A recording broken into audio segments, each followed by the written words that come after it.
could the children be up to? Never mind.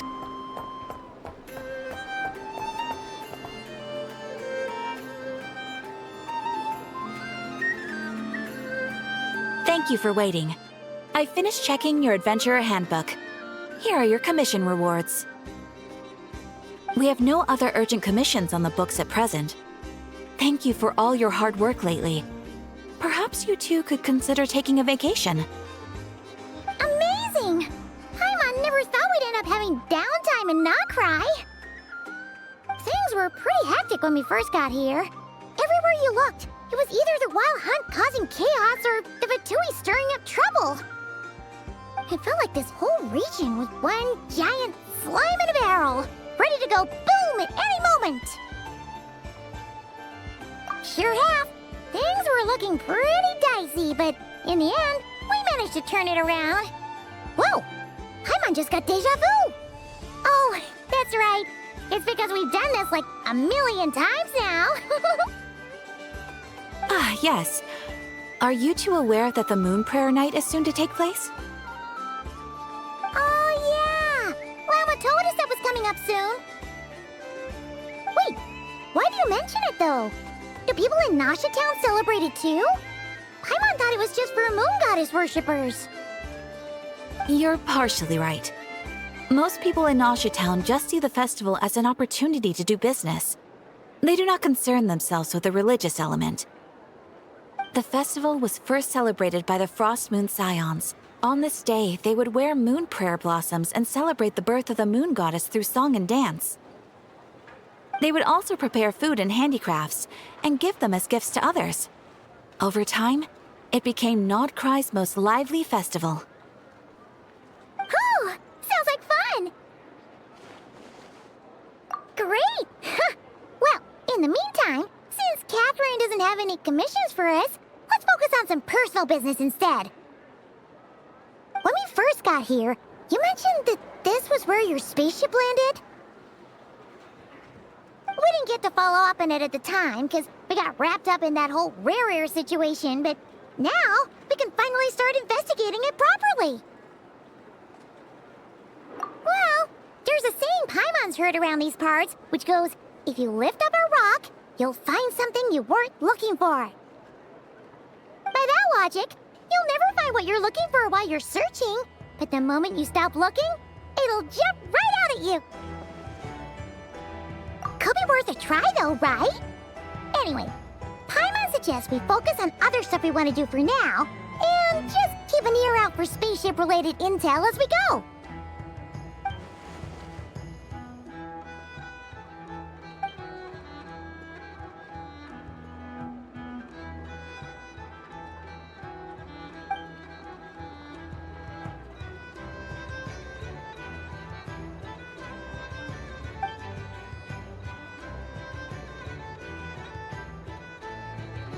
What's wrong? She looks super serious all of a sudden. Huh? Paimon gets why you'd be concerned about Columbina, but what does the doctor have to do with anything? Oh, that's true. And now that you mention it, we're definitely overdue for a showdown with the Fatui.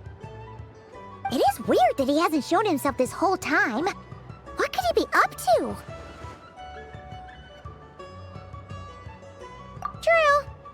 Paimon would much rather deal with Marionette anyway.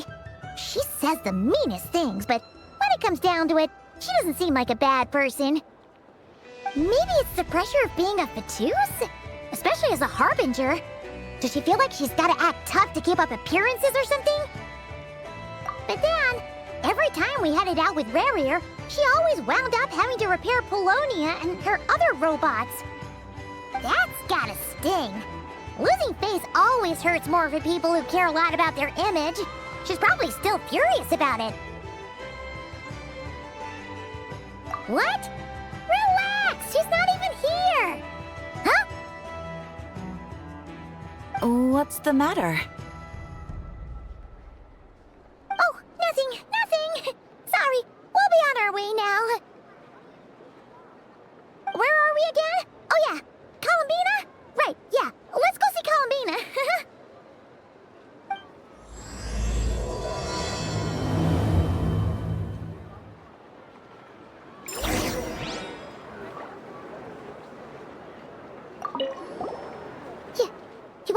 on us, will you? I'm not entirely sure what you're talking about. But rest assured, I protect client and adventurer confidentiality as a matter of principle. Phew! That's a relief. Paimon does not want to get an earful from her.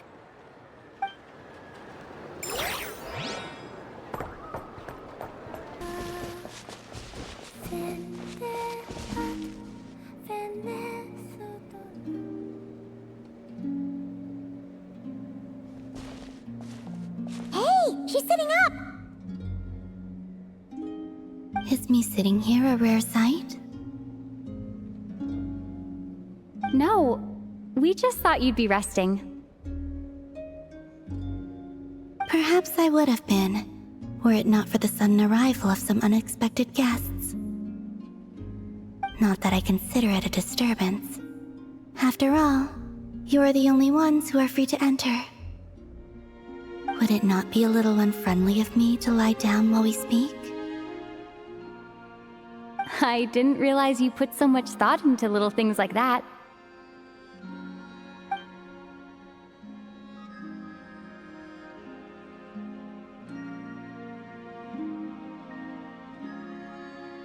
Only sometimes.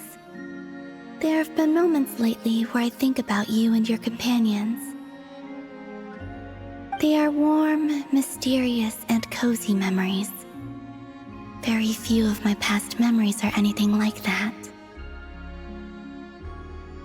They say that travelers return home bearing bags full of souvenirs. But my luggage was empty, and I believed it would stay that way. Return home? So, you're still planning on returning to the moon? Yes. This planet continues to reject me, reminding me that I do not belong here. If I remain into that, there will come a day that I disintegrate. And I don't mean reduced to dust, or turned into food for the flowers. I mean, I will cease to exist entirely. All right then. Well, we're sure gonna miss you. But it sounds like we'll have to say goodbye. How do you intend to return? The moon prayer night is soon to arrive. On that day, the moon will be closest to Tevat. The Kuvaki in this land will reach its peak at that time. I merely need to grasp the tide, and with relatively little effort. Oh, Paimon gets it! It'll work like a slingshot! You make it sound like she's gonna get blasted up to the moon. If I did that, I suspect I would crash into the false sky. I will be using a much gentler approach, but I do like the analogy. It's fun. You see? She gets Paimon's sense of humor. In the blink of an eye, the time has come to part ways. It does feel that way, doesn't it? Time seems to fly fastest when you are enjoying it. I have always thought of myself as a wanderer on this earth, and it has never expressed any desire to keep me here. Yet, just as I plan to depart, it tugs at my arm.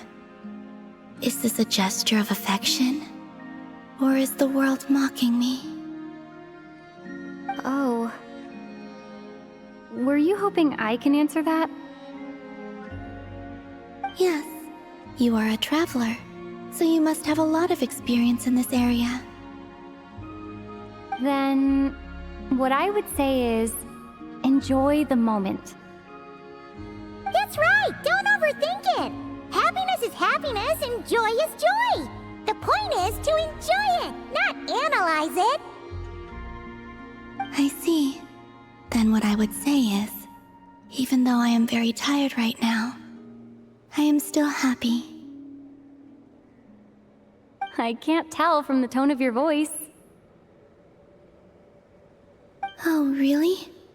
You don't think I sound happy? I'm just kidding.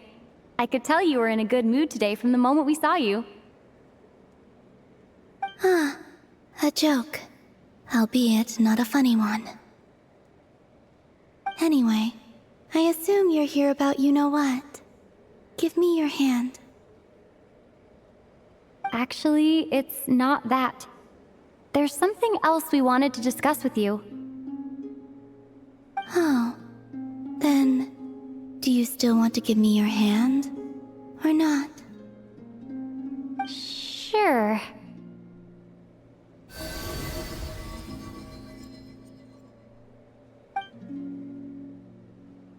Thank you. So, I've heard that in the moon prayer nights of the past, people here would hold celebrations in the moon goddess's honor. Since you helped so much in our fight against the Reihir of Solnari, I think you deserve a farewell party before you return home. I haven't asked everyone else for their opinions on this yet, but I'd like to invite you to join the upcoming moon prayer night. I've never joined a moon prayer night before. I'm not sure what I would even do. Oh, don't worry about that. We take care of everything. All you need to do is show up. Of course, there's no need to force it if you're not feeling strong enough. It's just, this kind of felt like a golden opportunity. But they call me Kutar, and the Fatui have an arrest warrant out for me. I shouldn't appear in public right now.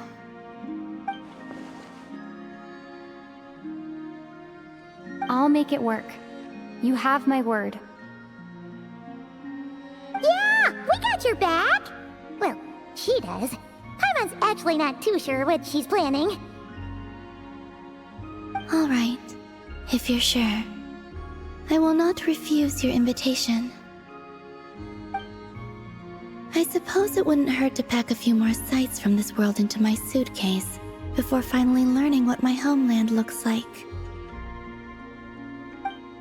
Oh, if you see Lauma, please tell her that my answer to the question she asked me is neither yes nor no. Rather, it is, there is no need. That was kind of cryptic, but sure. Guess it's between the two of you. We'll pass along the message. Bye for now.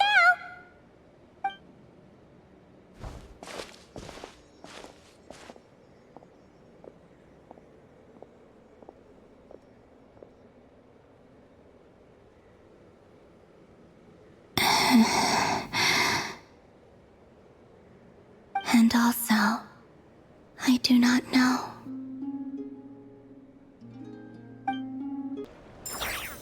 Since she's agreed to join the festival, let's go see who else wants to take part. Lauma's gotta be the person most familiar with the Moon Prayer Night. We should start with her. Also, what exactly is your plan to keep her safe? Not sure yet. I'll figure something out. What? Are you serious? And Paimon even gave you her vote of confidence back there! When did you become so sneaky?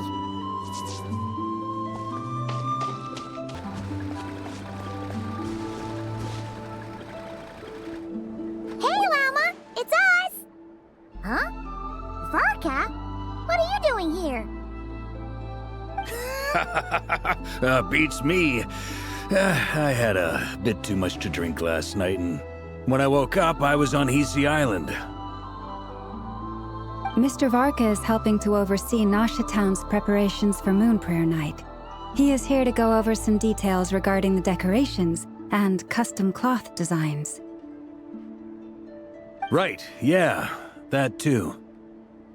What do you mean, that too? Yes. Celebrating this festival is a long-held tradition here in Nod-Krai. On this day, the crescent moon at the top branches of the verdant crest turns into a full moon, and the moon prayer blossoms bloom with a special radiance. Our people take these to be blessed omens. It's an especially welcome event coming off the back of all that nasty business with Rerir. Everyone got put through the ringer recently, and now they're looking to turn their fortunes around. The big shots in town all agree that a big, lively celebration is just what we need to rebuild people's faith in this place. No wonder Catherine said the people weren't so bothered about the religious element. That's right. It's become more of a local custom by this point. The celebrations have little to do with whether the religious stories behind this event are true or not. Even the Frost Moon Scions are eagerly awaiting the coming of Moon Prayer Night, despite now knowing that their past beliefs were founded on a falsehood. That's fair. It's a bit like the Lantern Ride in Liyue. It's a chance for people to enjoy themselves, not debate the existence of the Adepti. Oh, one other thing. We just went to see Columbina. We went ahead and invited her to take part in the festival this time. Hope it's okay. Wait, so... you mean she agreed to it? Huh. That's quite a surprise. Then, I suppose that she intends to return to the moon on that day. Oh, yeah! It's kind of a complicated process, but basically, it's like a slingshot. I understand. In truth, I had a feeling that she might make such a decision. Well, if Kutar has decided to participate in the festival, we should prepare accordingly. Yeah, exactly. She was saying how it could be risky for her to show her face in public. We were wondering if there was any way we could hide her. Unfortunately, the people who carved the statues did an excellent job of capturing her likeness. It will be very challenging to hide a goddess whose face everyone is so familiar with. Darn! We may have bitten off more than we can chew here. Nah, don't sweat the small stuff. We can handle that. Huh? Are you saying you have a plan? Not as such, no, but the most important thing with a festival is to keep the mood light and your spirits up. You can't go preparing for a festival with those long faces. You'll never convince anyone to enjoy themselves. The Mondstatter spirit is strong with this one. As it happens, I agree with Mr. Varka. Let's start by making our appreciation for Kutar the beating heart of the festive atmosphere. And who knows? Once we get the ball rolling, perhaps everything will just fall into place. Hey! Did you catch that? Lama said the thing! Or close enough, at least.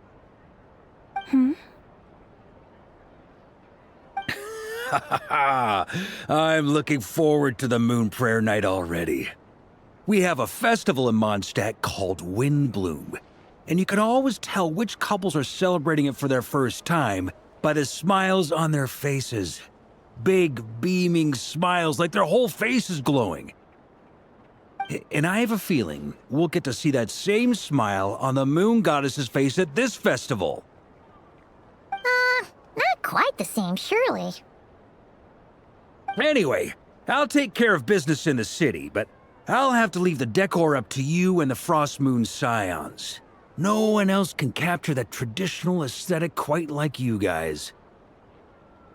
But lastly, there's the final key element that brings the festival to life. Companionship. Before you leave, let me show you something that we've been preparing. Mr. Varka had asked to see it already, so you may as well tag along.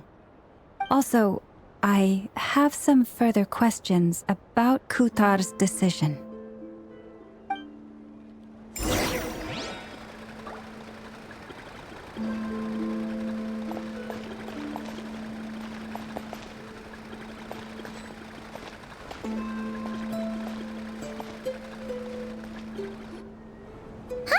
What's this? They sure look like they're having fun. I believe so. Kuhenki seem very skilled at playing drums like these, although I'm not sure where they learned it from. Maybe it's an innate talent? In their eyes, they're probably just playing with toys.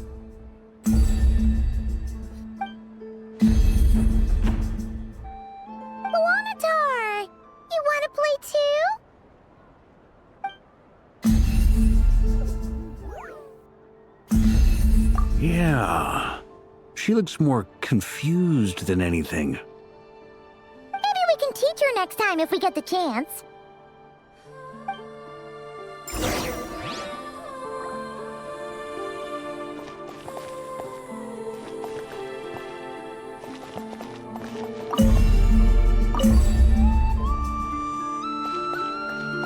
What are these floaty things? Moon veils. We hang them from buildings in the city during the festival. When you look at the sky through them, it creates a lovely misty effect.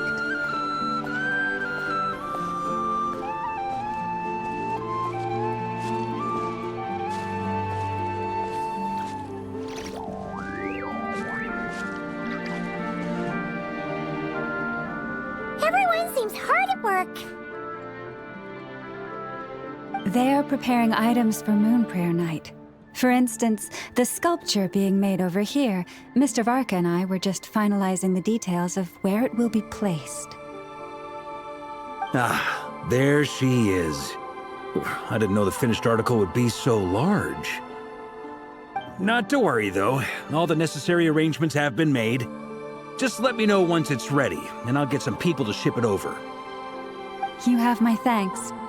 And over here, we are preparing a very traditional confection. Oh, look at all these colors! It looks great! Can Paimon try one? Of course. I have a feeling you'll like it a lot. You bet! Sweets and treats are Paimon's favorite! If you included those in the Feast of the Moon, I bet Paimon would have joined the Frost Moon Scions by now. There will also be verdant crests like this present in Nasha Town during the festival. The timing of Moon Prayer Night is not completely set in advance. We make a rough estimate, then observe the changes in the verdant crests and moon prayer blossoms to guide us.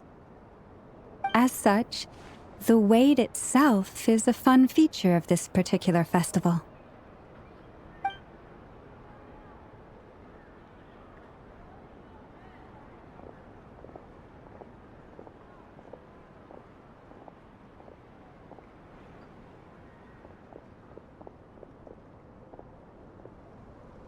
Let's talk here. To tell the truth, I am very surprised to hear that Kutar is willing to participate in the festival. I once asked her if she'd be willing to stay with the Frost Moon Scions. I could introduce her to everyone, and we could be a family to one another. She did not answer, but she has not appeared here since.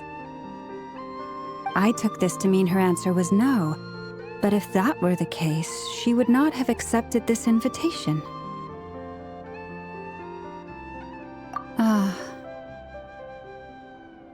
I see. Maybe she is right. Maybe the Frost Moon Scions of today no longer need a moon goddess. But my wish was not for her to come here and be worshipped as a deity. I simply wanted to offer her a place to stay. I'm sure she believes that showing herself here might invite Fatui intervention, and as such, she does not wish to cause us trouble. But what really pains me about all this is that this is her birthplace. She ought to belong here, yet no one has been able to grant her shelter. I think I'm qualified to weigh in here.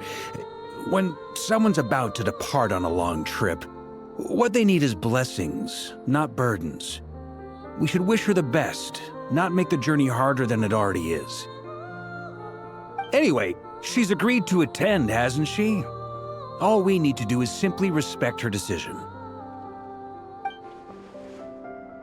I see your point. Yes, she will soon depart after all. Our job is to leave her with some happy memories. Besides, who's to say her journey to the moon is a one-way trip? It's not like she can't come back and visit if she wants, right? Paimon agrees wholeheartedly. Festivals are all about having fun, so let's keep it simple. All right, I'm gonna head back to Nasha Town soon. Want to come with? I'm guessing you have some other folks to visit there. Sure thing. Let's go. Bye for now, Wilma. Thank you all. Goodbye.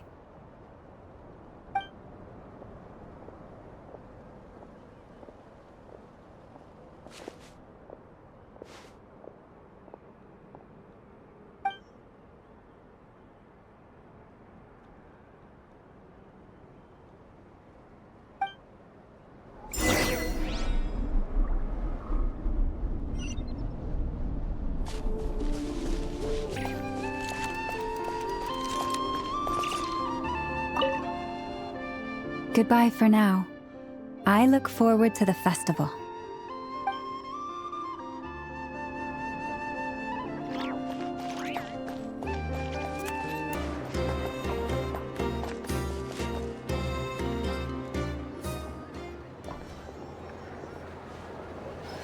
Huh? Hey, over there! It's Durin and Albedo with Flint's. What could they be chatting about?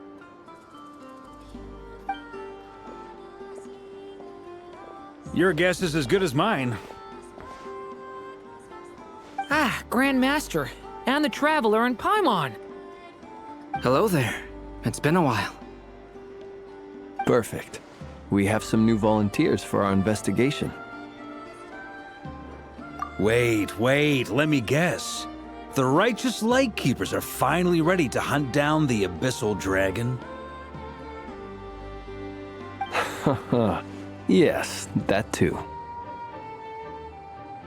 Yeah, right.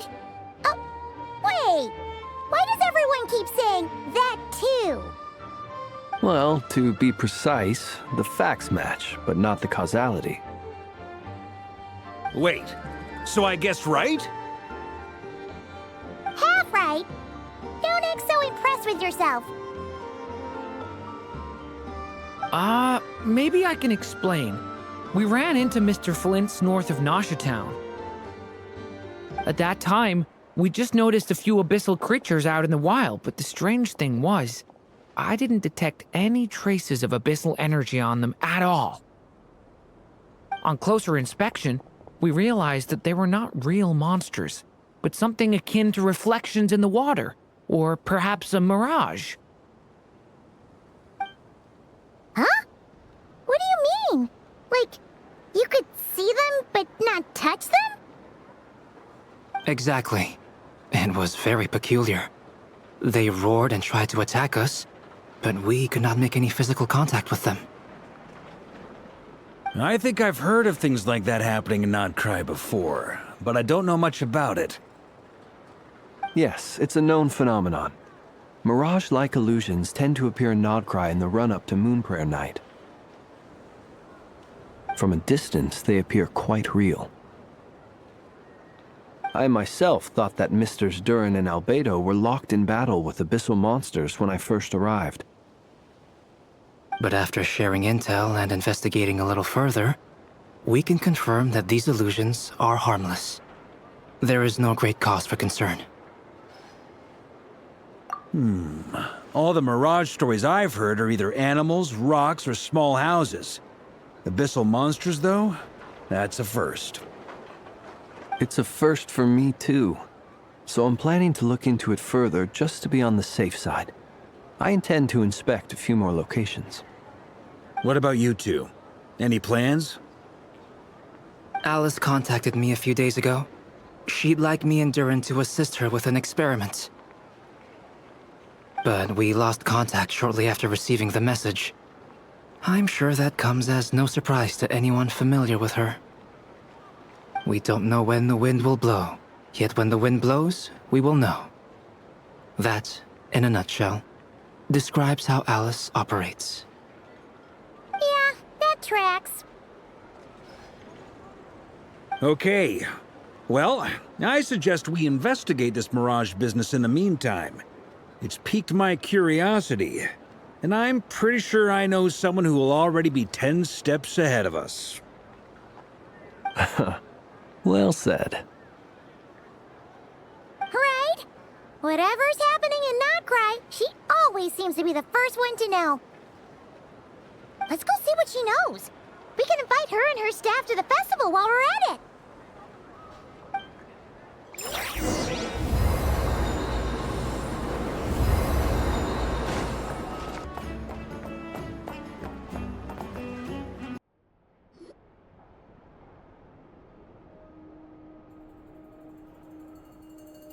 You're right, I have noticed. There's certainly something a little fishy about this situation. Only a little, though. Records indicate that this phenomenon can occur in the days before and following Moon Prayer Night. That said, it has always been a rare sight in the past.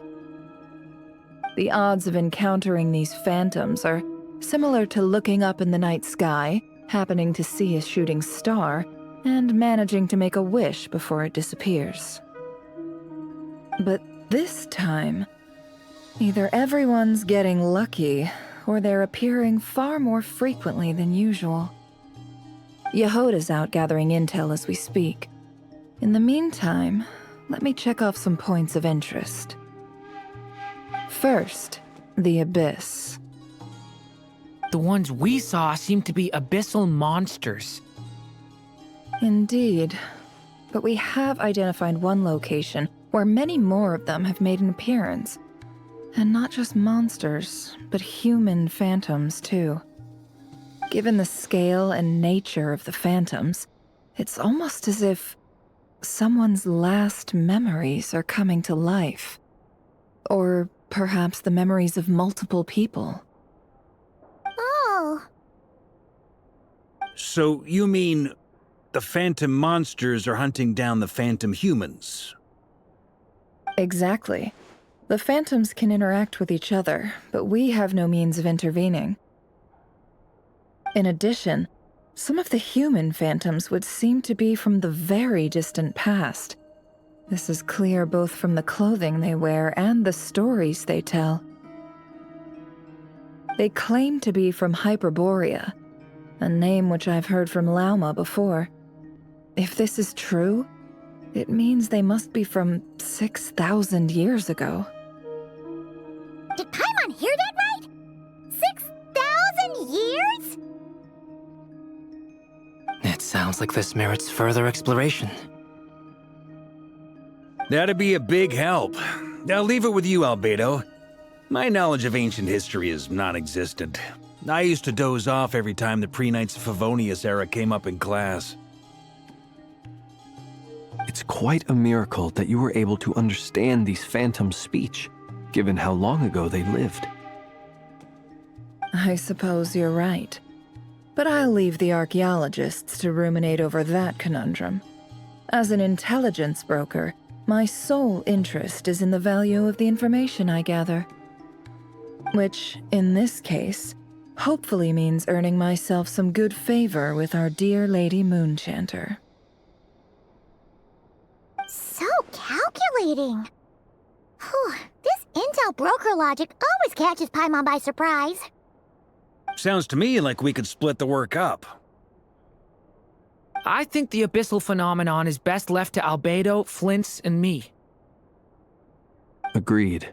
It coincides with my duty as a lightkeeper. For my part, I'd like to understand the Abyss better. Even a little knowledge would go a long way. This is certainly a rare opportunity to study the Abyss. But even rarer, perhaps, is the chance to make contact with the Ancients. The Curatorium will take the lead on investigating the Hyperboreans. We put in the work to learn what we know so far. It seems only fair that we get some quantity of exclusive intel. That just leaves our trusty team of 2 unassigned.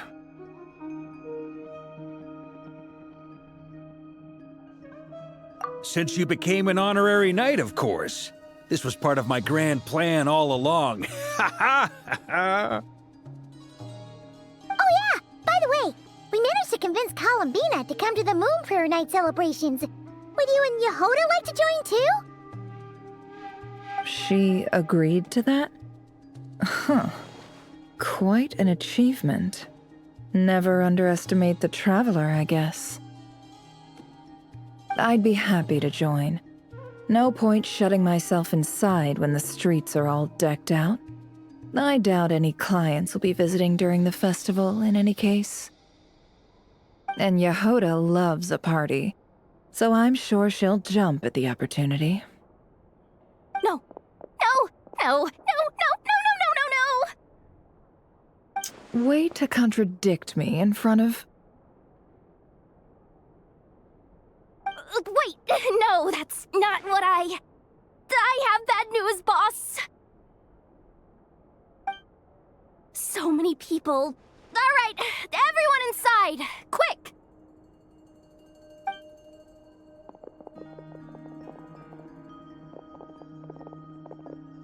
This is gonna sound crazy, but hear me out. I saw one of those phantoms at Star Sand Shoal, and it was some sort of flying ship. Like a spaceship? That's gotta be the one you came to Tibet in. You said you saw the same thing through the moon marrow, right? Huh? You already know about it? Ugh, I thought I was gonna blow people's minds. Turns out I'm the last to find out. Wait. Back up. You came here in a spaceship? Now my mind is blown! What's it like on the inside? Was it like flying through space? I want to know everything! Yep, exactly. Huge discovery. You're the best. Second best intel broker in the world. After your boss, of course. Wow. Really? Well, I don't know if I'm all that, but...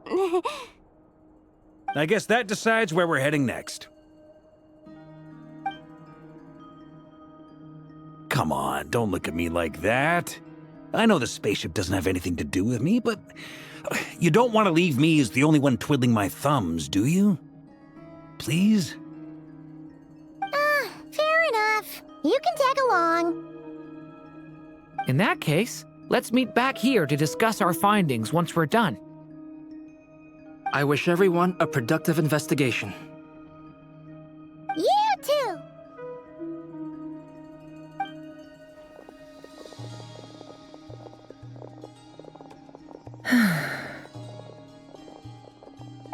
What's up, boss?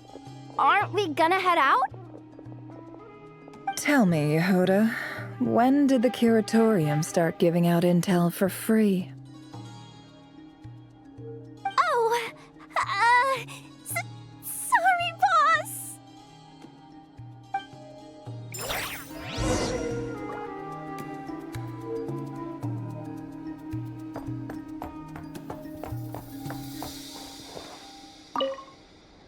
We can't unshare information any more than water spilled on sand can be put back in the bucket. I'll just have to balance the books some other way. Please, boss. There's gotta be another way. Who knows? Depending on what they find, maybe this will work in our favor. Please don't find me. Please.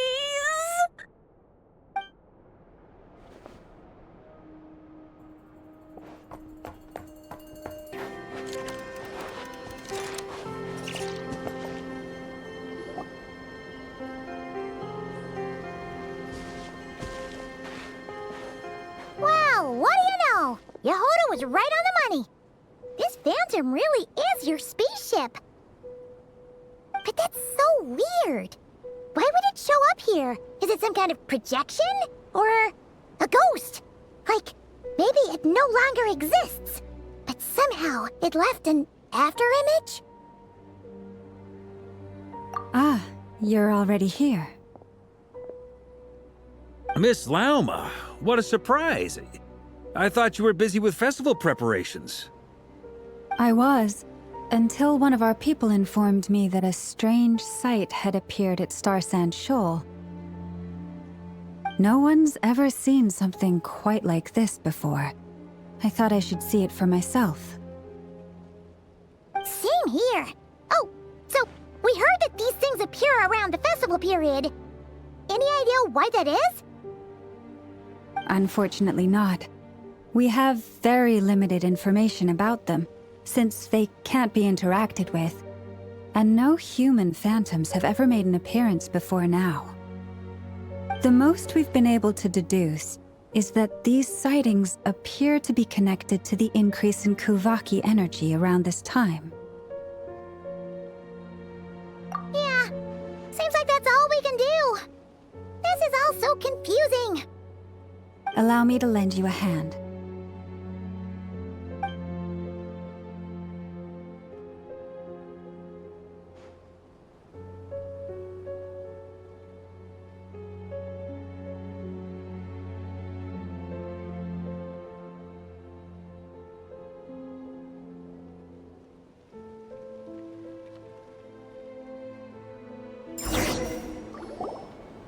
Everyone, our friend here should be able to provide us with some information. Is that a phantom rhymehorn deer? I've heard about how the Frost Moon Scions live in harmony with the animals and can even communicate with them. That's coming in handy now, for sure. Okay. Yes, I understand. Then how about this?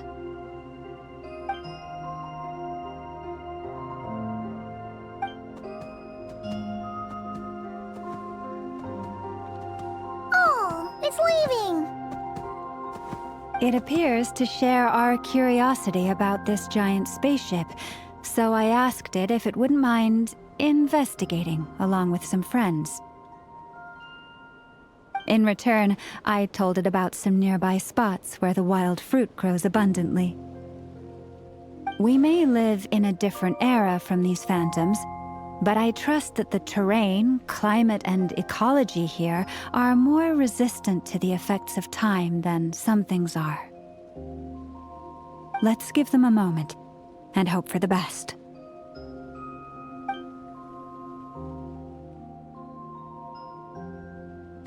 All back together? Must have been a lot of fruit. Indeed. Now let me ask them some questions.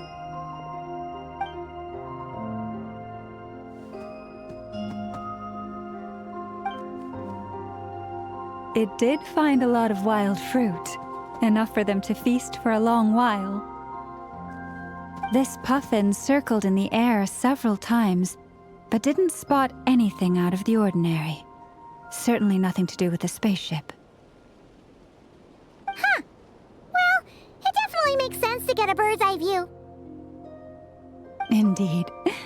Other than that, I was also thinking that the world these phantoms see is also different from ours. Oh, I get what you mean. The wild fruit exist in both times and spaces, but there might also be things that only exist in that space-time, which we can't see. Good point. Great thinking, Llama. Blunthorn rhinos can use Kuvaki to shift great rocks, but this one says it couldn't get that ship to budge by even an inch. The sniffer mole tried too, but despite being a skilled digger, it could not get through. They say that the spaceship looks robust and undamaged. It seems completely impervious to any and all attacks. Whatever lies within is well defended from harm. So, just like us humans, there was nothing they could do about this spaceship either. Yes, still, they deserve our thanks. We are grateful for all your efforts, dear friends. Now go, and enjoy your feast. I've noticed some other human phantoms gathered nearby. Come on, let's go talk to them.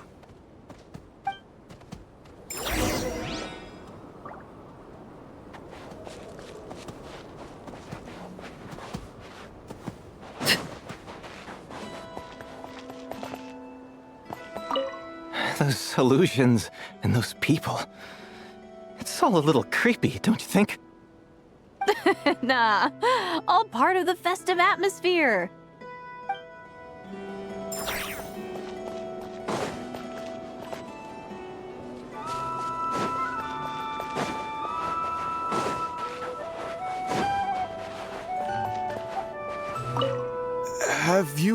seen anything like this? Nope. Never seen or heard anything this weird.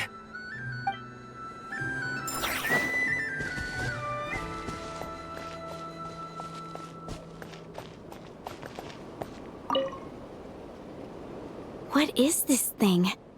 I've never seen it move, and there's no way to get inside. Goodness knows.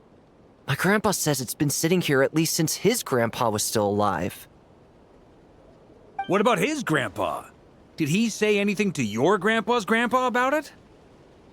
Huh? I don't know. In all likelihood, it was here back then too. Hard to imagine something this huge could move. Guess that means that as far as they're concerned, this ship's been around a long time.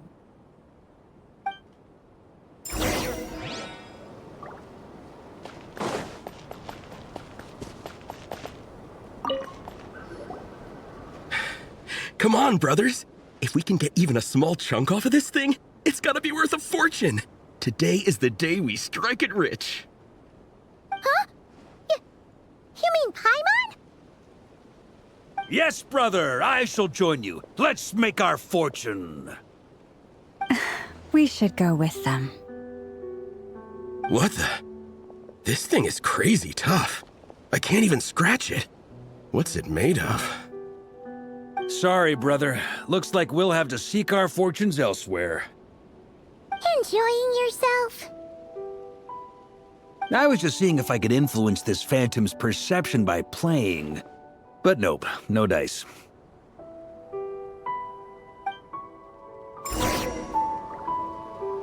I'm sure we're all starting to build up an idea of what's going on here now that we've spoken to some of the people. These phantoms are reenacting real historical events in Nod-Krai. It's almost like we're in some kind of interactive stage play. We can talk to the actors, but the plot is fixed, and we can't influence it. It makes sense. History is set in stone. The objective facts of the past cannot be changed. Paimon totally thought you were just goofing around earlier. But actually, you were doing some serious investigating. Of course I was. Anyway, at this point, I think we're forced to conclude that although the Phantom spaceship is right there in front of us, we aren't going to learn much about it from these people.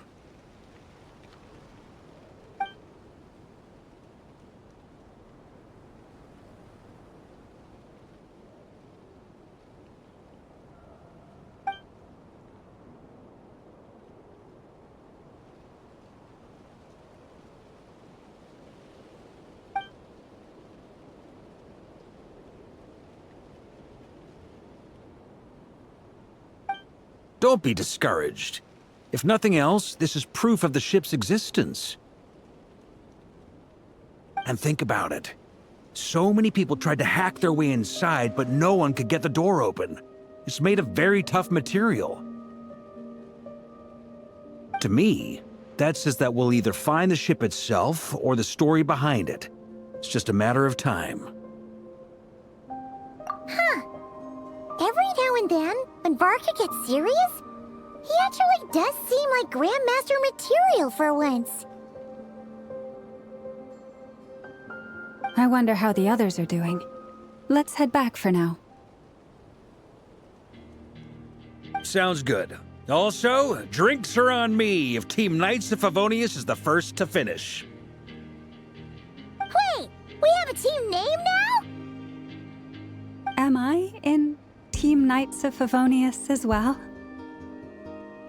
You're very welcome to join. We've even got a cathedral ready for you. Isn't that technically blasphemy? You wouldn't dare make a joke like that if Barbados was in earshot. Nah, I'm sure Barbados doesn't mind a little harmless blasphemy once in a while.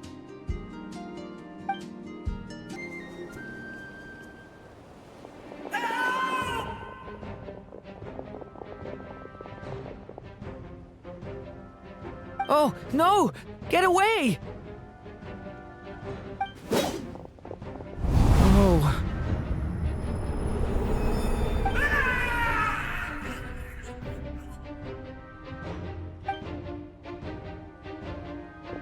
I know it's hard to stomach, Mr. Duran.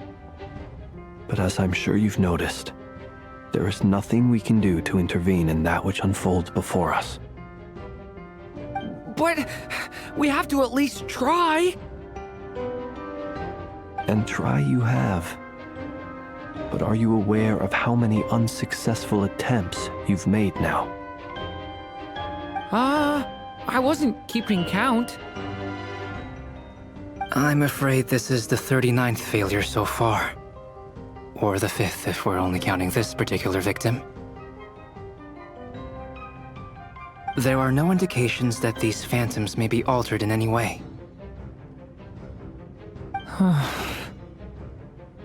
You seem to have calmed down a little. I'll make us a fire. You should rest and have some water. Feeling any better now, Mr. Duran? May I ask a few questions? Be my guest. What exactly are we witnessing here? What happened to those people? My guess would be that we are seeing Nod-Krai during the Conrian Cataclysm. Would that be accurate? Conria. That is correct.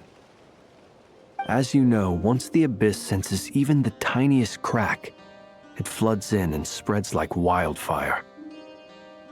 There was a time in the distant past when it permeated all of Nod-Krai, causing immeasurable harm. The people paid a terrible price to heal this land. Then, 500 years ago, the whole of Teyvat suffered an abyssal disaster. Once more, Nod-Krai was dealt a devastating blow. I see. In the face of the abyssal onslaught, all were like grains of sand tossed around by a tidal wave, be they human, fae, or god. The moment you witnessed is but one drop in a whole ocean of catastrophe. All right. I guess that answers my second question, too. I wanted to know why there's nothing I could do to help them, and that's because what we are seeing is history. That would be my guess as well. As I understand it, history and fate are not all that dissimilar. The latter may be unseen to us, but both are immutable. Yes. Fate was determined long, long ago. I still have a couple of other questions for you, Mr. Flintz. You mentioned more than one abyssal disaster that has struck this land in the past. How can you be sure that what we're seeing is from the Conrian incident? And also, how are you able to stay so calm when you're talking about these events? From everything I know about you, you're not cold or ruthless, and you're not indifferent to the suffering of others. Alas, I am forced to show my age. I must be 600 or 700 years old by human measure. Wait, so you... One is not easily moved by history when one has witnessed the truth firsthand. I'm sorry. You needn't apologize. Your passion is a good thing to have. Treasure it, because someday you may find it in terribly short supply. Now, at the risk of offending you, I have a question in return. Your curiosity toward the Abyss, is it born from hatred or because you sense its call? I only ask because I kept a fragment of Rerir's body in my lantern for a short time. Specifically, his heart. So I know what a burden it can be to carry the Abyss with you. And I hear its power growling from somewhere within you. In my eyes, your mere existence is a miracle. My honest answer is... I don't know. I don't think I have the confidence to say for certain. What I will say is the Abyss is not the only issue that haunts me. Even before I became who I am today, the question dogged me constantly. Should I even exist at all? My doubts remain unresolved.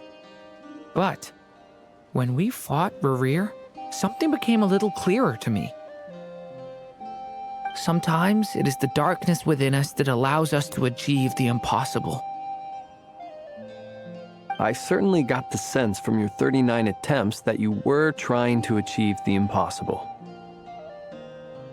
It sounds like you've resolved to see the truth for yourself. Absolutely. In that sense, he and I are quite similar. Then I wish you every success. I look forward to the day of your transcension. Well, if everyone's caught their breath, I suppose we should head back. Oh, and one last thing. I'd appreciate if you kept our discussion about history a secret. Incredibly, our separate investigations led us all to the same conclusion. Hooray for consensus! Yeah, but we barely learned anything, though. I totally thought this would be the mother lode. Talking with the ancients? I mean, come on! But nope, all we got was useless snippets of conversation. And all this stuff about moons and hyperopia. What a load of baloney. Seems like people back then had a few screws loose. I understand your frustration. We found the same issue. Each phantom only showed a very brief moment in time. There isn't much value to be found in these miscellaneous fragments of a civilization's history, no matter how glorious it may have been. If there's a silver lining, it's that these phantoms are harmless to the present reality. They shouldn't get in the way of the festivities. Paimon agrees. And not just because it's the first thing she understood in this whole conversation. You look disappointed, Nefer. Is something the matter? What do you think? We all worked our tails off, but the only one to gain anything from it was you, Lady Moonjanter. Well, please do share the Hyperborean records with me. I will gladly inscribe them in our people's documents. Oh, duh! Yeah! That was it! Hyperborea! Hyperborea. I'm serious. Only an expert in the Frostmoon Scions and their history can turn these records into valuable research material. The alternative is to let them gather dust on the Curatorium's storage shelves until the pages turn yellow. Nefer, you're wise enough to know that cooperating and sharing the profits is the best course of action here. Well, that goes without saying. Sure, let's do that. Huh? But didn't you say we aren't supposed to give out intel for free? Sorry. Shutting up. Now is not a good time to push Nefer's buttons. Anyway, back to Moon Prayer Night. I'm thinking that we should prepare something a little special, aside from the usual decorations and so on. You mean a parting gift? Can't go wrong with food. Although, does food go bad on the moon? Perhaps a lantern would be a better choice. It might be dark up there. It could prove difficult to light a lantern on the moon. Magical stones might serve that purpose better. What about a clockwork mecha model from Fontaine? I've got a whole bunch at home. I use them for fighting practice in my free time. None of these sound like things she would be even remotely interested in. But we don't interact with her enough to know what she likes. Yeah. It would really save us the guesswork if someone could find out what she's into.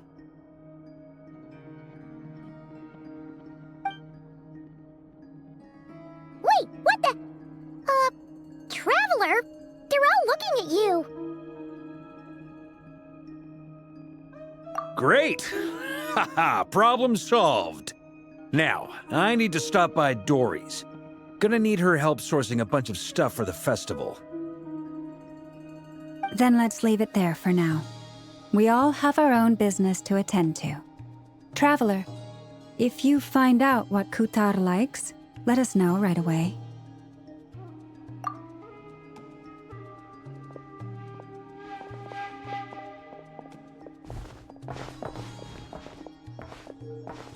Is something the matter?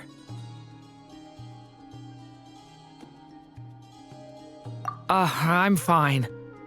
It's just... I'm still feeling a little rattled after witnessing the horrors of the Abyss. But it's okay. This is something I have to work through. I'll be all right.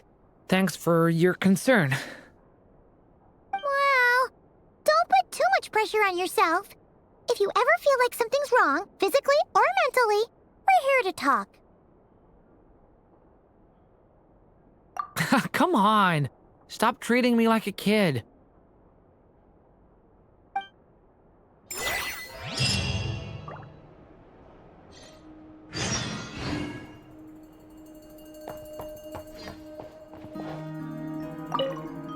You should get going.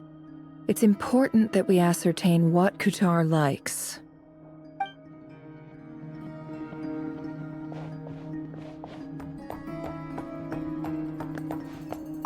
Which is why we need a lantern guaranteed to work on the moon. Yes, I have a few ideas, but the lantern itself is the easy part. The real issue is how little we know about the lunar environment. Wait, you two are serious about this? Let's just say I'm intrigued by the shining magical stones that Mr. Albedo has mentioned.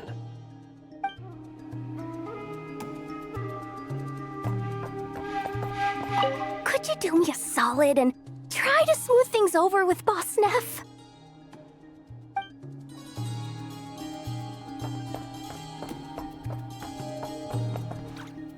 Miss Lauma, would you accompany me into town? I think it'd be best if you saw the Frost Moon Scion's decorations for yourself. Very well. Let's go.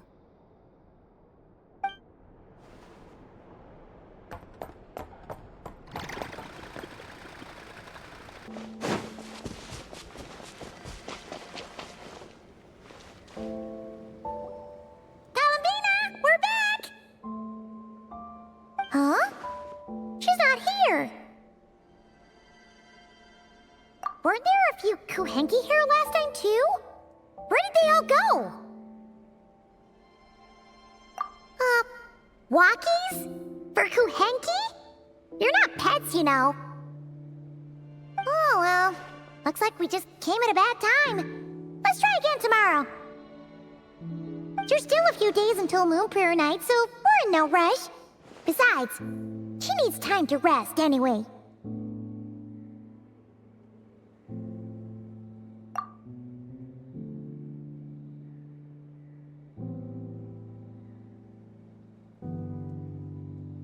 Kalamina! Are you back yet? Oh, how strange. Looks like she still isn't here. Right? It's not like her to spend so much time outside, especially since she's worried about attracting unwanted attention. What about Luonatar? Luonatar, you there?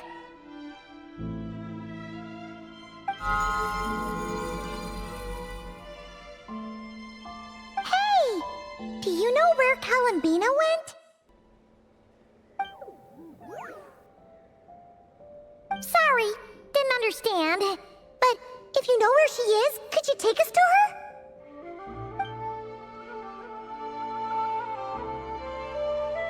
Yeah, that's even stranger.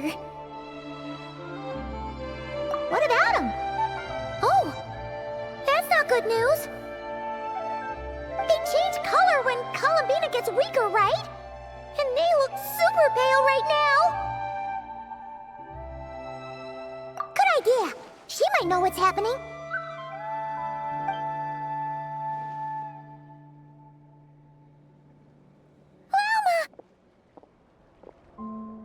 Ah, it's you.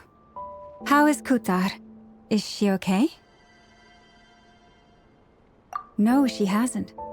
I came here to check on her after I noticed the flowers had changed color. Based on past precedent, she must be very weak right now. Even getting up to walk would be a struggle. It seems unlikely that she wandered off outside. Not to mention that she doesn't do that at the best of times either. So yeah, this is super weird. No. Very few people are in the know about Kutar's whereabouts. And if anyone suspicious had visited, they'd have left some sort of evidence. Come on, let's go to Nasha Town. If anyone has seen her, someone there will know about it. It's Nod-Krai's information hub after all. Makes sense. Let's go!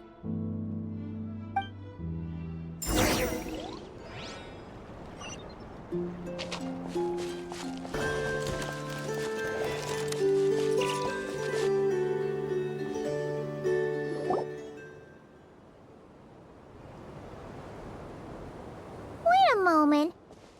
Is it just Paimon, or is this stall kind of suspicious? Has never been here before, right? No, I don't recognize it.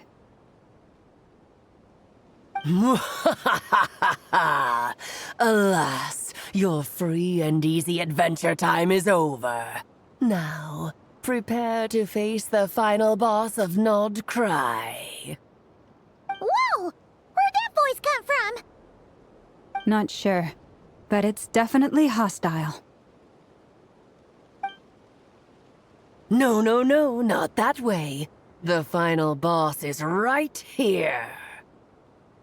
The sniffer mole? That's the final boss? Surely not. Also...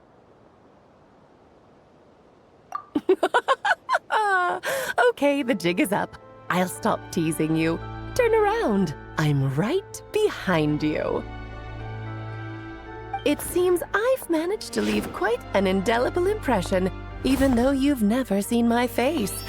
Oh, nothing could make a great mage more pleased with herself.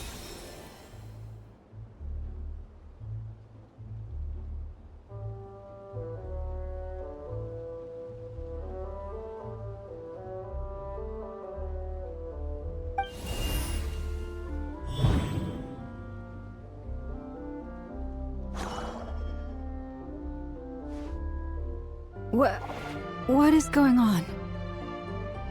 I've heard that all the big shots in Teyvat have long, wordy titles that stun people speechless when they make their entrance. Unfortunately, none of them are affiliated with the Hexen Circle, and we ourselves keep a very low profile. The notorious name-dropping doesn't quite work for us. Still, I, for one, think I'm really quite amazing. So that didn't stop me from coming up with a title anyway. Alice! It's really you this time? Not a lantern or a Dodoko, but Alice in the flesh? Oh, that's right. So, what do you think? How does it feel to finally meet me? You look like... Oh, that's the first thing you thought. A little surprising, but that actually makes me very happy. Because that means that when Klee grows up, she'll be just as stunningly beautiful as her mother. So she's a friend of yours? Kind of. This is actually the first time we've seen her in person. I see. Madam Mage, that was, quite a powerful entrance. I certainly won't be forgetting it anytime soon. It's okay, Lauma, don't force it. Paimon will do the honors. This is Alice from the Hexen Circle. She's a friend of ours. And of Arcus, too. That's right. She's a good person, just kinda unpredictable. Well, what is the human heart if not unpredictable? Hmm? If we could not do as we please, how would we differ from machines? I am Lauma, Moon Chanter of the Frost Moon Scions. It is a pleasure to meet you. Oh, I know. Before you got here, I spent a good, 15 minutes getting up to speed on Nod-Krai's present situation. In other words, I've read the whole in the last episode part, so we can skip the pleasantries. Fair enough. Well, Miss Alice, I can already tell that you have quite a unique personality. He'll get used to it. Paimon sure is. So anyway, what are you doing in Nod-Krai, Alice? Oh, I thought I told you already. This time, I'm the final boss. And what a formidable foe I shall be. Powerful, confident, decisive, and good luck finding my weak spot. You will never succeed. Oh, drat! My one weakness, and you found it in an instant. Fate has been dealt a devastating blow. Thus falls the great Dodo King. Why are you playing along with this nonsense? For funsies, of course. What's wrong, Paimon? Are you disappointed in me? Am I a gigantic letdown? No, it's just... you seem like a busy lady. And this is the one time you've shown up in person. Paimon figured it would be for something more high stakes than just goofing around. You're quite right. I'm here in Nod-Krai because something big happened. Something big enough it caught the attention of the Hexen Circle. It concerns the 3 moons, Tevat's borders, and of course, the moon goddess you are currently searching for. Kind of. Why don't we discuss this over a pot of tea? My main reason for coming on this trip to Tevat was, of course, to have some fun. But I do technically have a job to do as well, namely, maintaining the stability of Tevat's borders. I'll skip over the complicated parts, but to sum it up, abyssal energies are all that lie beyond Tevat's border. We'd find ourselves in a real pickle if they ever made it through. And the phantoms you've been seeing are a sign that the border has been disturbed. No wonder they tend to show up around Moon Prayer Night. Is it because the real moon is now so close to us that its power can cross the border? In part, but only a negligible amount passes through. Just enough to influence the verdant crests and so on. And as you've noticed, there has been an unprecedented number of phantoms appearing this year.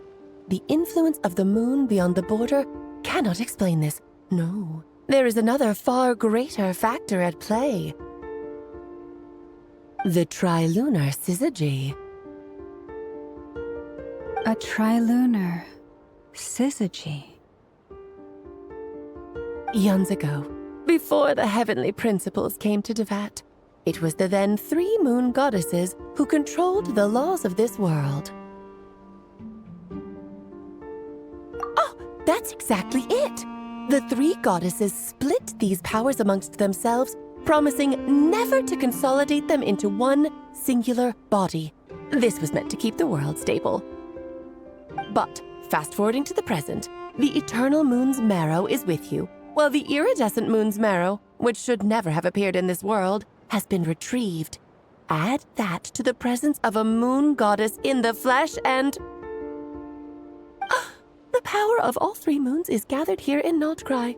There hasn't been an event like this since the War of Funerary Flame.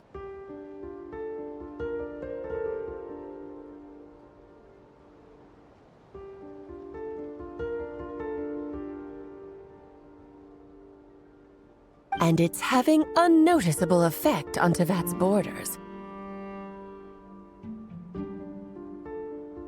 Because I wish to give my darling daughter a peaceful, sunny environment to grow up in. Is that a good enough reason? Kinda sounds like you're dodging the question, but it does make sense. Well, that's one reason anyway, and the most important one. The others are a little complicated to explain. For instance, cleaning up after dearest Miss R. Albedo could tell you more about that if you're curious, but right now, I have a more important question to ask you. Why are you collecting the moon marrows? I see. Nicole told me about that legend once. Nicole? You mean meet Anne?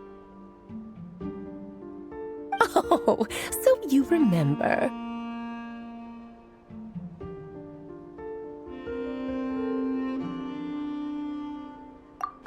Yes, of course. That was a story about fate, her area of expertise. But back to the story of our dear moon goddess. I'm afraid her intended method of returning to the moon is unlikely to work anymore. What does that mean? She may be missing, but she hasn't gone anywhere. She has disappeared.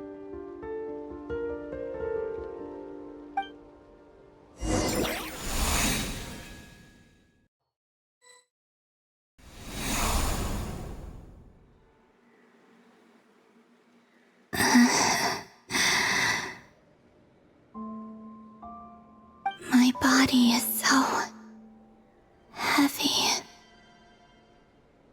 Wait, no. It's my mind that's heavy. My arms and legs are as light as a feather. What's happening to me? I feel drowsy, like I've been asleep for too long. Is it daytime or nighttime? Is the moon out?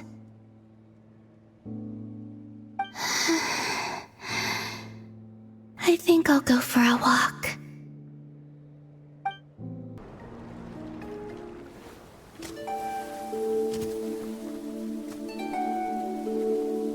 Are you out for a walk too? Huh?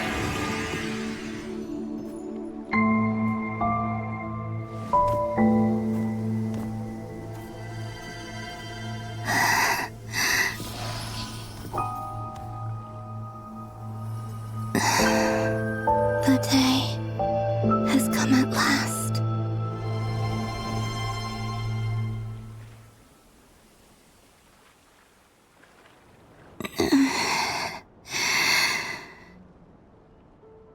Have I grown so weak that I can't even sustain my physical form? But Moon Prayer Night is nearly here. I was so close to returning home.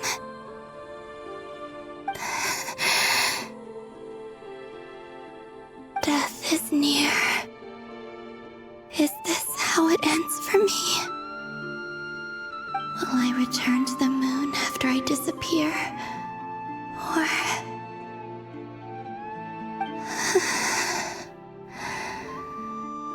I don't want it to end like this. So far, at least, I still exist. Even if not physically, I can still feel. But as my power wanes, I'm sure that too will fade. I suppose I might take one final look at this world. The world where I was born.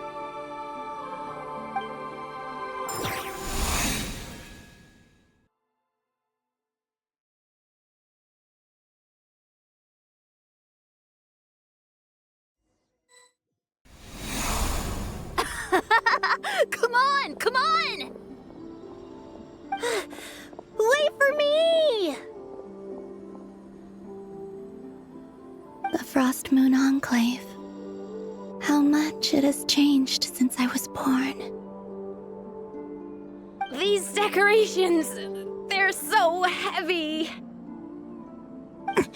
It's times like this when you kind of wish men could be priestesses and acolytes. How fascinating. I've never had the chance to be privy to people's private lives in this way. In the past, people would get so solemn and serious the moment I showed my face, like they were frozen stiff. Karina, Lametti, it's time to eat. Coming.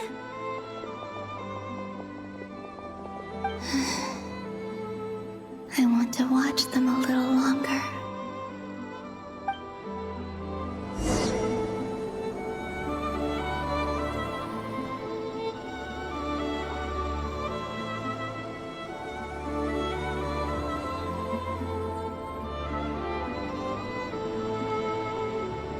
So just fill these balloons with air, right? Yep. Try a couple now to test things out. The rest can wait till Moon Prayer night.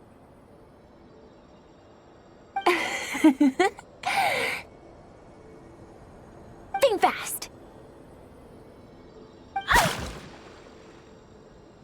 Rita! Teasing an acolyte of the Frost Moon Scions? Surely that's a punishable offense. Take this!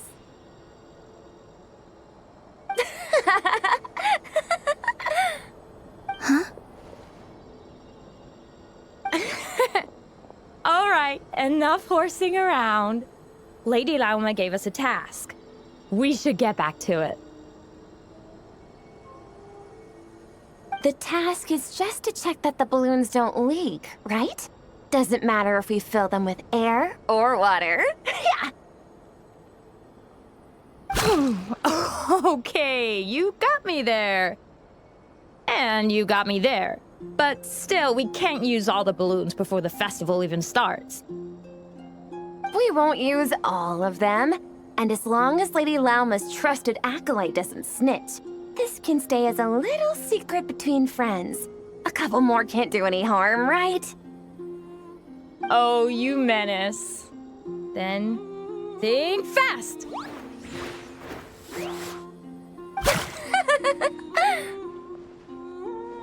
Is pumping a balloon full of water really so much fun?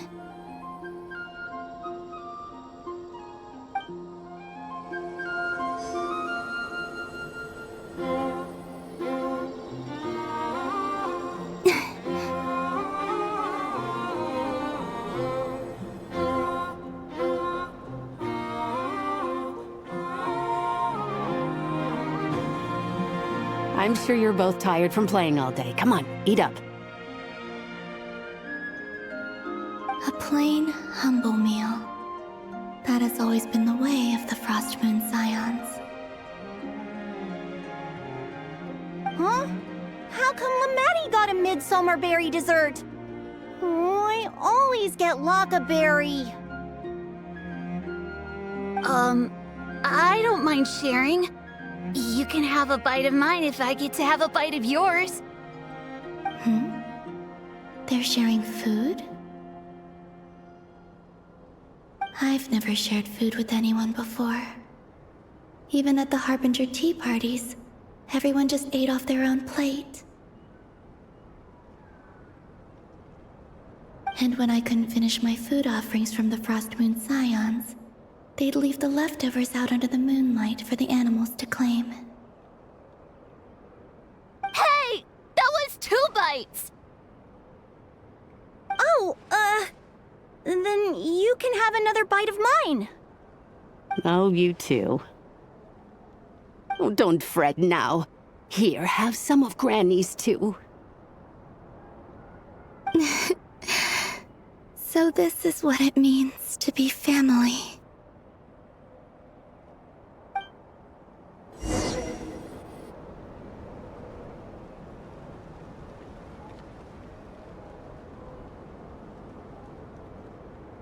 I'm seeing so much that I'd never usually get to see.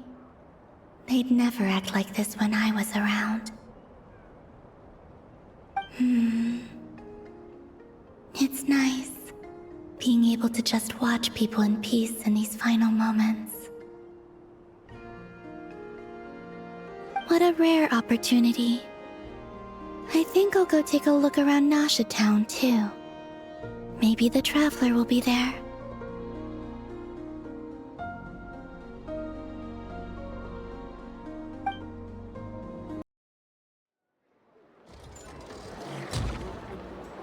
After the War of Funerary Flame, the Moon Goddesses were no longer recognized by Teyvat. They lost the whole foundation for their existence. That's why the Moon Goddess's strength is fading.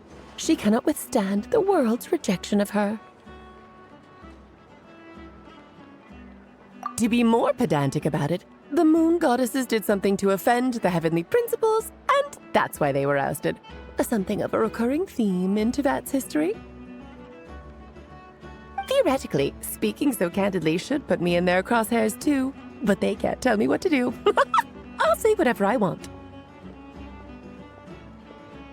Anywho, the Moon Marrow energies were but a drop in the bucket for her, and that battle against the Ray Hair of Solnari only weakened her further. Fortunately, it happened close enough to Moon Prayer Night when the Kuvaki concentration here is high. That's the only reason she managed to survive this long. What do you mean, fortunately? You said she disappeared. We're too late. Oh, what a headache. I thought this was all common knowledge. I guess I have some more explaining to do. Okay, buckle up. It's time for another lecture.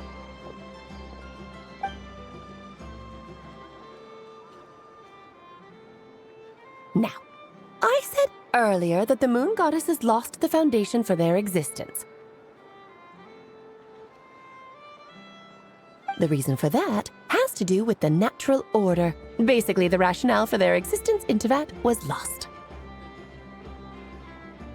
The same logic applies to the present Moon Goddess, too.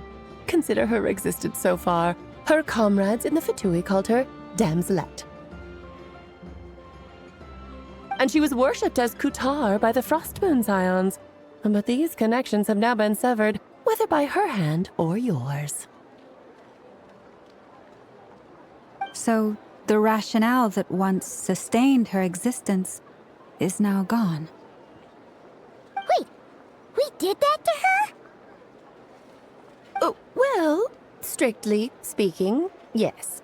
But let's not start pointing fingers, shall we? I'll only end up as the big bad villain, and that's not the kind of final boss I want to be.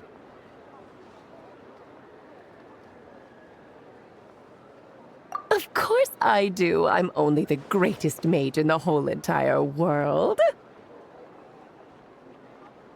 Now, if you wish to find your Moon Goddess, there are two problems we need to solve.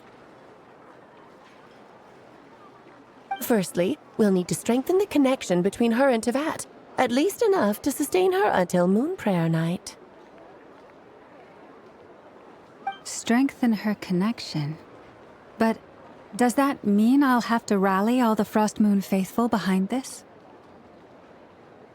I'm afraid a bygone faith and a former home won't be of any help to her now. Do you know her name? Her name? Oh, yes. Names are very important things.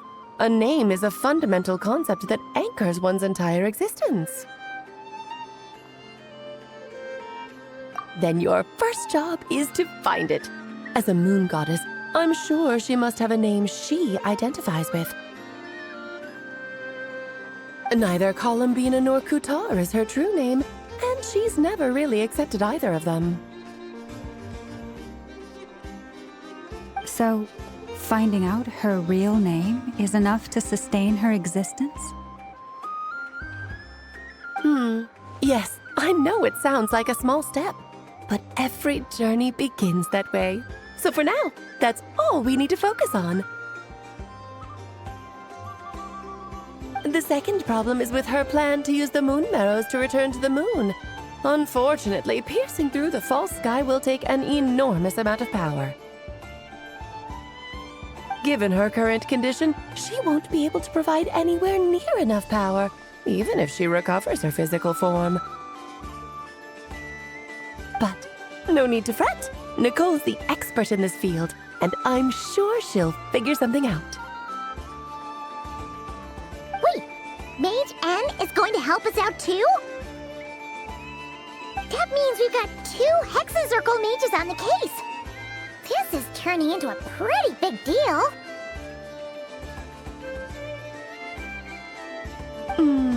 Actually, this is more of a side quest for me.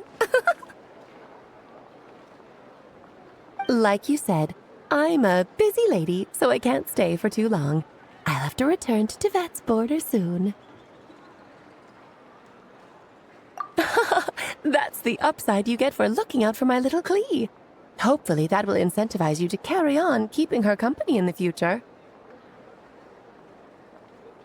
Anyway, jokes aside, you'd better get moving. It will take quite a miracle for the Moon Goddess's consciousness to hold out till Moon Prayer Night. Oh, I suppose I might as well tell you where Nicole is before I leave. Off you go now. Time to meet your new friend. Oh, yes, and a little suggestion. Don't forget to mind your heads. What? I wonder how Durin's doing. I should really go see him before I head back. You really are super busy. I most certainly am. There's so many children I have to keep tabs on just in Mondstadt. Durin, Albedo, Venti, Varka. Klee didn't make the list, huh? Of course not. Klee is my pride and joy. I have no qualms about her, because she's the best child in the whole wide world. Yeah. Klee's a little angel. I'm glad you agree. Well, all the best. See you when I see you.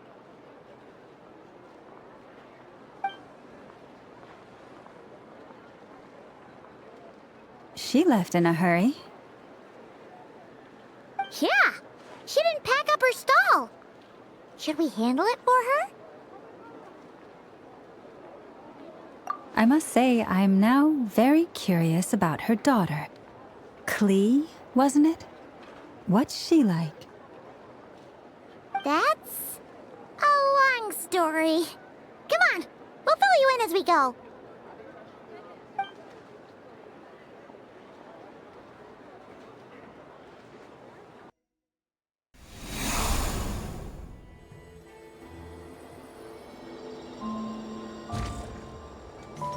What a lively place. I've never experienced Nasha Town like this before.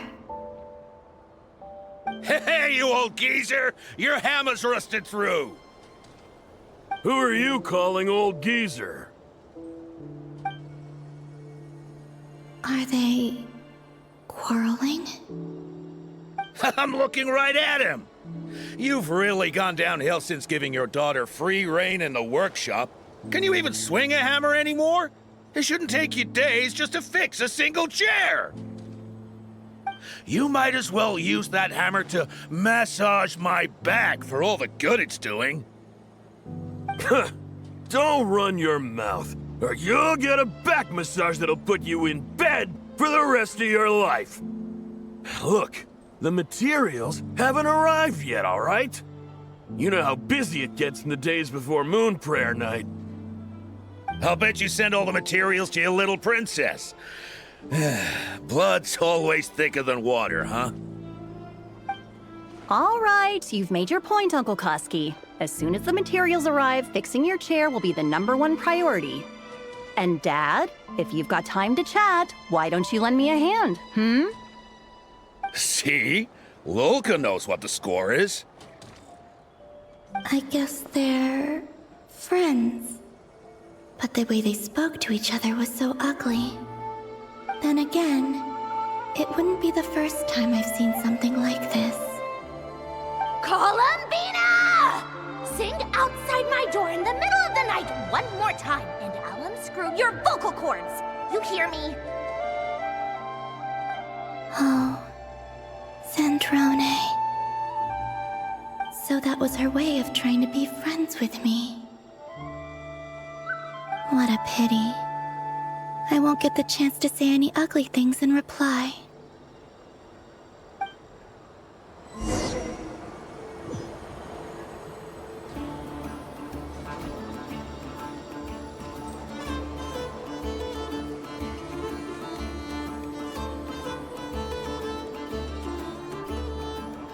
Hey, have you decided what to give her for Moon Prayer Night?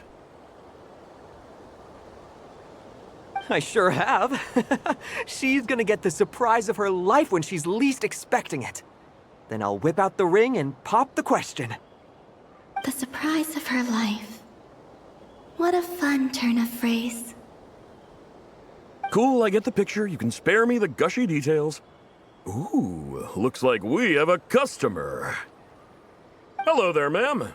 Would you like some Moon Prayer Night candy? Huh? Is he talking to me? Can he see me?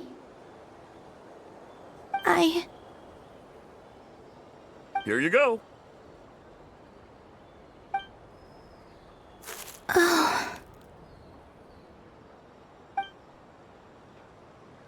Come back anytime. Right. Now, where were we?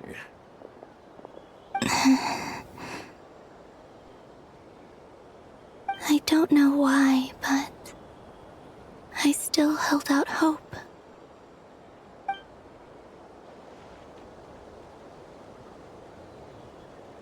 The most important thing right now is to find that mage. This name thing seems super important too, but where do we even start looking? I'd better go pay the Fatui a visit.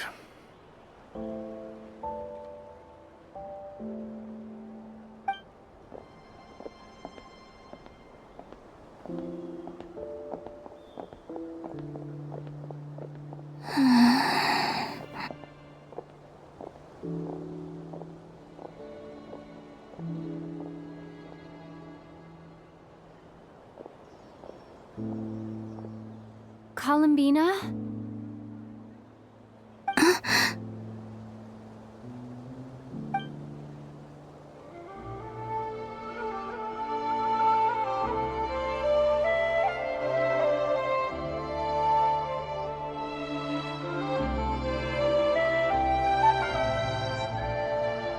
Traveler?